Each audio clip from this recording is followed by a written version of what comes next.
Media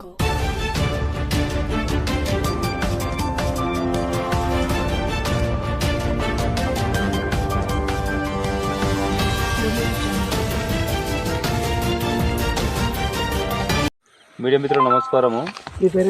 నా పేరు బొమ్మడి సాయిరెడ్డి, మధ్యకుంట రామారెడ్డి మండల్. అయితే మేము గత 10 సంవత్సరాల నుంచి పొలం వేస్తున్నాం, సాగు పొలము. మాకు అంత ముందేమో గ్రౌండ్ వాటర్ ఉండే. ఈసారి వర్షాల ప్రభావంతో వర్షాలు లేక 6 నెలలు అవుతుంది. గ్రౌండ్ వాటర్ తగ్గినందున పొలాలన్నీ ఎండిపోయి భూగర్భ జలాల లోటు మట్టం తగ్గి రైతులకు చాలా అవస్థలు పడుతున్నారు. దీనికి ఏదైనా సరే ప్రభుత్వం వెంటనే స్పందించి ఎవరైతే రైతులు నష్టపోయిన రైతులు ఉన్నారో దానికి రైతులకు ప్రభుత్వం సహకరించాలి. అందుబాటులోని రైతులకు నష్టపరిహారం చెల్లించాలి ఎండిపోయిన రైతులకు అని కోరుచున్నాం. ఇప్పుడు మీరు ఎన్ని ఎకరాల పంట వేసారు రెడ్డి గారు? మేము ఇక్కడ 3.5 ఎకరాలు, మొత్తం 10 ఎకరాలు వేసినా ఇక్కడ ఒక తల 3.5 ఎకరాలు ఎండిపోతుంది. సొంత మీదేనా కౌలుకి వేస్తున్నారు? సొంత 3.5 ఎకరాలు నాది, ఇంకొక 5 ఎకరాలు కౌలుకి వేస్తున్నారు. అక్కడ కూడా ఇదే పరిస్థితి ఉన్నదా? అక్కడ ఇదే పరిస్థితి. కరెంట్ ప్రాబ్లమా లేక మీ ground water problem? Current problem. Current ఒక రోజు 10 సార్లు వేస్తుంది. ఎవరు ఏ ఆఫీసర్ ఏ అధికారికి వేసినా స్పందిస్తలేరు. ఏ ఆఫీసర్కి వేసినా ఫిల్టర్ అవుతలేదు. దానికి ఆఫీసర్ కరెక్ట్ గా స్పందిస్తలేరు. కాబట్టి దానికి ఏదైనా ఖచ్చితంగా ప్రభుత్వం అధికారుల పైన కానీ చర్య తీసుకొని కరెంటు పోకుండా చూడాలా. రైతులకు ఏదైనా ఎండిపోయిన రైతులు ఉంటే దానికి ప్రభుత్వం ఖచ్చితంగా నష్టపరిహారం చెల్లించాలా. ఒక రైతు లేని రాజ్యం లేదు, రాజ్యం లేని రైతు లేదు. రైతే భారతదేశానికి ఒక వెన్నుముక్క. దీన్ని ఖచ్చితంగా ప్రభుత్వం వెంటనే చేపట్టి రైతులకు ఏమాత్రమైన ఎండిపోయిన పంటలకు నష్టపరిహారం చెల్లించి రైతులకు పెట్టుబడి సాయం కింద రైతు బంధు కానీ రైతు రుణమాఫీ కానీ ఎలాంటి స్కీమ్ అందజేయలేక రైతులు తట్టమిట్టాయి అప్పులపలై ఉరితాడికి బలవుతారు. దీన్ని ఖచ్చితంగా ప్రభుత్వం స్పందించి దీని వెంటనే ప్రభుత్వం దృష్టికి తీసుకెళ్ళి రైతులపైన ప్రభుత్వం ఎంత సహకారంతో అంత సహకారంతో ప్రభుత్వం రైతులకు ఖచ్చితంగా న్యాయం చేయాలని కోరుచున్నాం. ఇదంతా వాటర్ లేదు కదా మొత్తం కింద, ఇదంతా రావడానికి కారణం ఏంటి? వాటర్ లేకపోవడానికి వాటర్ సరిపోతలేదు, గ్రౌండ్ వాటర్. కరెంట్ లేదు, కరెంట్ అస్సలేదు. పొద్దున్న నుంచి రాత్రి వరకు ఒక 10 సార్లు కరెంట్ అయిపోతుంది. ఏమైనా కడితే ఫీడర్ లోడ్ అవుతుంది, లోడ్ సరిపోతలేదు. లైన్ మీద కడుగుతున్నామో లోడ్ వస్తలేదు, వాళ్ళు సమాధానం చెప్తారు.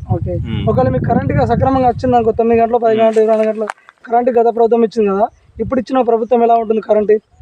ఈ ప్రభుత్వం అయితే కరెంట్ బాగాలేదు.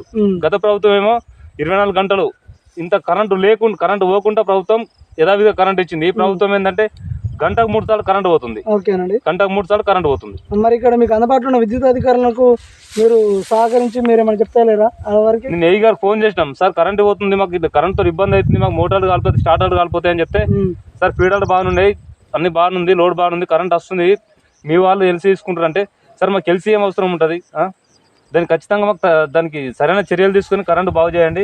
కరెంటు యథావిధిగా 24 గంటలు ఖచ్చితంగా ఇవ్వండి సార్. గత ప్రభుత్వం మీద ఏ విధంగా ఇచ్చిందో అదే విధంగా ఇవ్వండి సార్, మేము ఖచ్చితంగా ఏ గారు మనం ఇస్తామని చెప్పారు.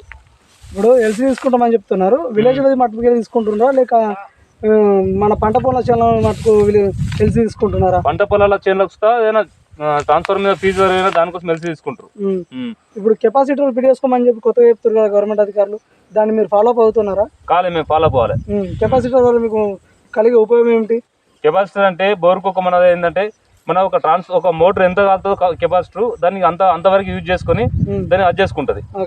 ఇప్పుడు కెపాసిటీ ఉపయోగించడం వల్ల మీకు మోటార్కు నష్టమా లాభమా? లాభమే. ఏ రకంగా? అయితే మన కరెంట్ అయితే కెపాసిటీ ఏంటంటే ఒక 300 యూనిట్ల కరెంట్ వచ్చింది అనుకో, 300 యూనిట్ల వరకే మన బోర్ మోటార్ అదైపోయి 300 దాటింది అనుకో బోర్ మోటార్ నడవది, దాని కెపాసిటీ ఎత్తేస్తుంది. ఒకవేళ ఇప్పుడు కెపాసిటీ పెరిగేసుకొని మీకు కరెక్ట్ గా గవర్నమెంట్ కరెంట్ టైంకి ఇచ్చిందనుకో, భూగర్భ జలాలు మీకు అంతంత మాత్రం ఇప్పుడు ఇదంతా ఎండిపోతుంది. ఇదంతా మొత్తం గ్రౌండ్ వాటర్ లేదు, ఇదంతా పొలాలు ఏం వాటర్ కూడా లేవు, మొత్తం భూమి మీద వెళ్ళింది, అంత పరిలో నెర్రలు వాసింది. మరి దీనికి ఏమంటారు, మీరు ఎలా స్పందిస్తారు?